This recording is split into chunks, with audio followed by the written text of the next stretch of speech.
Hello friends, welcome to our YouTube channel Dhanraj shorthand academy steno classes. दोस्तों, आज का हमारा डिक्टेशन है पार्लियामेंट रिपोर्टर हिंदी डिक्टेशन। कुल शब्द 1600, गति 160 शब्द प्रति मिनट। डिक्टेशन स्टार्ट होगी 5 सेकंड बाद।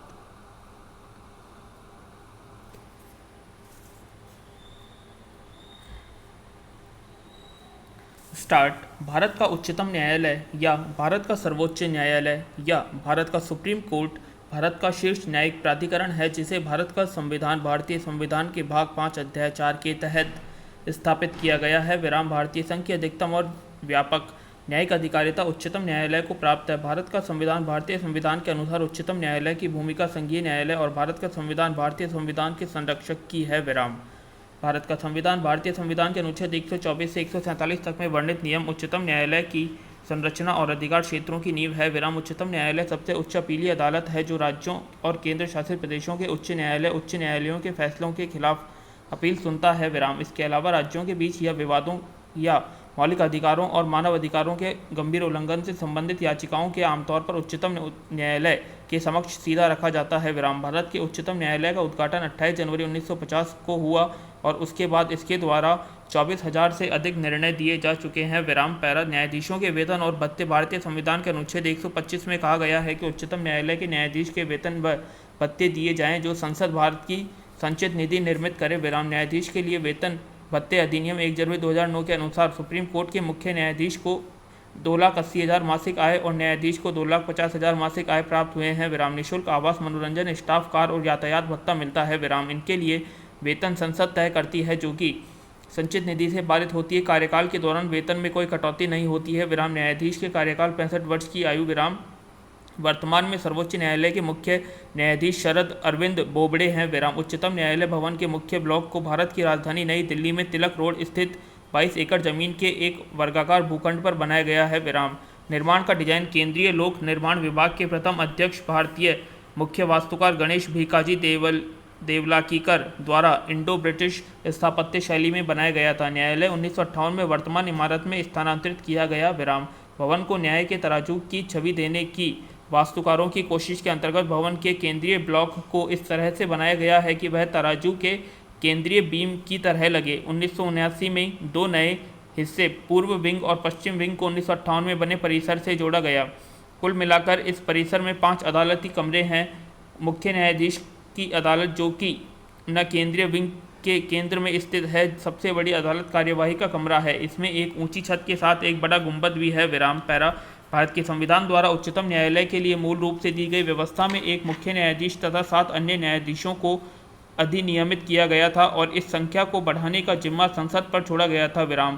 प्रारंभिक वर्षों में न्यायालय के समक्ष प्रस्तुत मामलों को सुनने के लिए उच्चतम न्यायालय की पूरी पीठ ने एक साथ बैठा करती थी। जैसे न्यायालय के कार्य में वृद्धि हुई और लंबित मामले बढ़ने लगे, भारतीय संसद द्वारा न्यायाधीशों की मूल संख्या को 8 से बढ़ाकर 1956 में 11, 1960 में 14, 1978 में 18, 1986 में 26, 2008 में 31 और 2019 में 34 कर दिया गया। विराम। न्यायाधीशों की संख्या में वृद्धि हुई है। वर्तमान में वे 2 या 3 की छोटी न्यायपीठों, जिन्हें खंडपीठ कहा जाता है, के रूप में सुनवाई करते हैं। संवैधानिक मामले और ऐसे मामले जिनमें विधि के मौलिक प्रश्नों की व्याख्या देनी हो की सुनवाई 5 या इससे अधिक न्यायाधीशों की पीठ, जिसे संवैधानिक पीठ कहा जाता है, द्वारा की जाती है। विराम। कोई भी पीठ किसी भी विचाराधीन मामले को आवश्यकता पड़ने पर संख्या में बड़ी पीठ के पास सुनवाई के लिए भेज सकती है। विराम। पैरा। संविधान में 33 न्यायाधीश तथा एक मुख्य न्यायाधीश की नियुक्ति का प्रावधान है। उच्चतम न्यायालय के सभी न्यायाधीशों की नियुक्ति भारत के राष्ट्रपति द्वारा उच्चतम न्यायालय के परमानुसार की जाती है। विराम।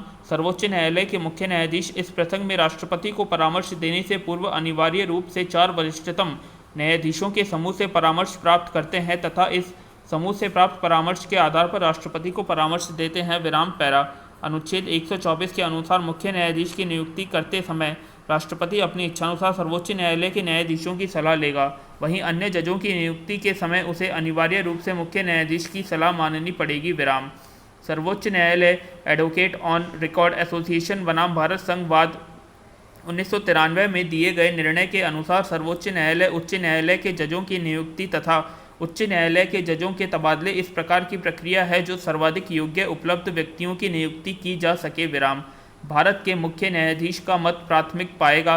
उच्च न्यायपालिका में कोई नियुक्ति बिना उसकी सहमति के नहीं होती है। विराम संवैधानिक सत्ताओं के संघर्ष के समय भारत के मुख्य न्यायाधीश न्यायपालिका का प्रतिनिधित्व करेगा। विराम राष्ट्रपति भारत के मुख्य न्यायाधीश को अपने मत पर फिर से विचार करने को तभी कहेगा जब इस हेतु कोई तार्किक कारण मौजूद होगा। विराम पूर्ण विचार के बाद उसका मत राष्ट्रपति पर बाध्यकारी होगा। यद्यपि अपना मत प्रकट करते समय वह सुप्रीम कोर्ट के 2 वरिष्ठतम न्यायाधीशों का मत जरूर लेगा। विराम पुनः विचार की दशा में फिर से उसे 2 वरिष्ठतम न्यायाधीशों की राय लेनी होगी, चाहे वह तो उच्च न्यायालय, सर्वोच्च न्यायालय के अन्य जजों की राय भी ले सकता है, लेकिन सभी राय सदैव लिखित में होगी। विराम पैरा बाद में अपना मत बदलते हुए न्यायालय ने कम से कम 4 जजों के साथ सलाह करना अनिवार्य कर दिया था। विराम वह कोई भी सलाह राष्ट्रपति को अग्रेषित नहीं करेगा यदि 2 या ज़्यादा जजों की सलाह इसके विरुद्ध हो, किंतु 4 जजों की सलाह उसे अन्य जजों जिनसे वो चाहे सलाह लेने से नहीं रोकेगी। विराम पैरा उच्चतम न्यायालय के न्यायाधीशों की राष्ट्रपति तब पदच्युत करेगा जब संसद के दोनों सदनों के कम से कम 2 से 3 उपस्थित मत देने वाले तथा संसद के कुल बहुमत द्वारा पारित प्रस्ताव जो कि सिद्ध कदाचार या अक्षमता के आधार पर लगाया गया हो के द्वारा उसे अधिकार दिया गया हो। ये आदेश उसी संसद सत्र में लाया जाएगा जिस सत्र में प्रस्ताव संसद ने पारित किया हो। विराम अनुच्छेद 124 में वह प्रक्रिया वर्णित है जिसमें जज पदच्युत होते हैं। विराम इस प्रक्रिया के आधार पर संसद ने न्यायाधीश अक्षमता अधिनियम 1968 पारित किया था। विराम इसके अंतर्गत अभी तक सिर्फ एक बार किसी जज के विरुद्ध जांच की गई है। जज रामास्वामी दोषी सिद्ध हो गए थे, किंतु संसद ने आवश्यक बहुमत के अभाव के चलते प्रस्तावित पारित नहीं किया जा सका था। विराम उच्चतम न्यायालय ने हमेशा एक विस्तृत क्षेत्रीय प्रतिनिधित्व को बनाए रखा है। इसमें धार्मिक और जातीय अल्पसंख्यक वर्गों से संबंधित न्यायाधीशों का एक अच्छा हिस्सा है। विराम उच्चतम न्यायालय में नियुक्त होने वाली प्रथम महिला न्यायाधीश 1987 में नियुक्त हुई न्यायमूर्ति फातिमा बीवी थी। उनके बाद इसी क्रम में न्यायमूर्ति सुजाता मनोहर, न्यायमूर्ति रूमा पाल और न्यायमूर्ति ज्ञान सुधा मिश्रा का नाम आता है। न्यायमूर्ति रंजना देसाई, जो सबसे हाल ही में उच्चतम न्यायालय की महिला जज नियुक्त हुई है, को मिलाकर वर्तमान में उच्चतम न्यायालय में 2 महिला न्यायाधीश है। उच्चतम न्यायालय के इतिहास में ऐसा पहली बार हुआ है जब 2 महिलाएं एक साथ न्यायाधीश हों। विराम पैरा अनुच्छेद 130 के अनुसार सर्वोच्च न्यायालय दिल्ली में होगा, परंतु यह भारत में और कहीं भी मुख्य न्यायाधीश के निर्णय के अनुसार राष्ट्रपति की स्वीकृति से सुनवाई कर सकेगा। विराम पैरा क्षेत्रीय खंडपीठों का प्रश्न विधि आयोग अपनी रिपोर्ट के माध्यम से क्षेत्रीय खंडपीठों के गठन की अनुशंसा कर चुका है। न्यायालय ने वकीलों ने भी प्रार्थना की है कि वह अपनी क्षेत्रीय खंडपीठ का गठन करे ताकि देश के विभिन्न भागों में निवास करने वाले वादियों के धन तथा समय दोनों की बचत हो सके, किंतु न्यायालय ने इस प्रश्न पर विचार करने के बाद निर्णय दिया है कि पीठों के गठन से वर्ष 2008 में सर्वोच्च न्यायालय विभिन्न विवादों में उलझा, जिसमें न्याय प्रणाली के उच्चतम स्तर पर भ्रष्टाचार का मामला, करदाताओं के पैसे से महंगी निजी छुट्टियां, न्यायाधीशों की परिसंपत्तियों को सार्वजनिक करने से मना करने का मामला, न्यायाधीशों की नियुक्तियों में गोपनीयता, सूचना के अधिकार के तहत सूचना को सार्वजनिकर करने से मना करना जैसे सभी मामले शामिल रहे। विराम मुख्य न्यायाधीश के जी बालकृष्णन ने अपने पद को जनसेवक का न होकर एक संवैधानिक प्राधिकारी का होने को लेकर काफ़ी आलोचना का सामना किया। विराम बाद में उन्होंने अपना बयान वापस ले लिया। विराम न्याय व्यवस्था को अपनी धीमी प्रक्रिया के लिए पूर्व राष्ट्रपतियों प्रतिभा पाटिल और एपीजे अब्दुल कलाम से भी कठिन आलोचना झेलना पड़ी। विराम पूर्व प्रधानमंत्री मनमोहन सिंह ने कहा था कि न्याय व्यवस्था को भ्रष्टाचार के दौर से गुजरना बहुत बड़ी समस्या है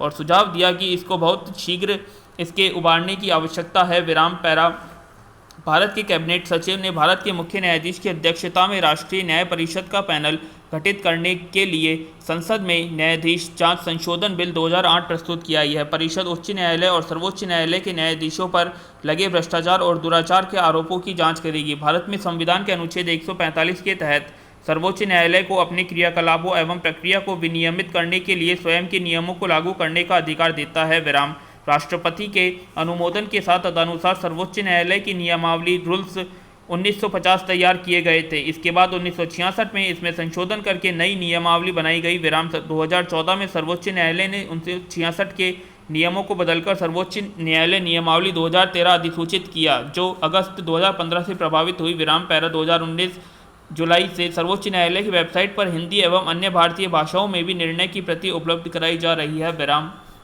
तो कैसी लगी आप सभी को डिक्टेशन, कमेंट बॉक्स में कमेंट करें, और अगर अब तक आपने चैनल को सब्सक्राइब नहीं किया है सब्सक्राइब करें और वीडियो को लाइक और शेयर करना ना भूलें।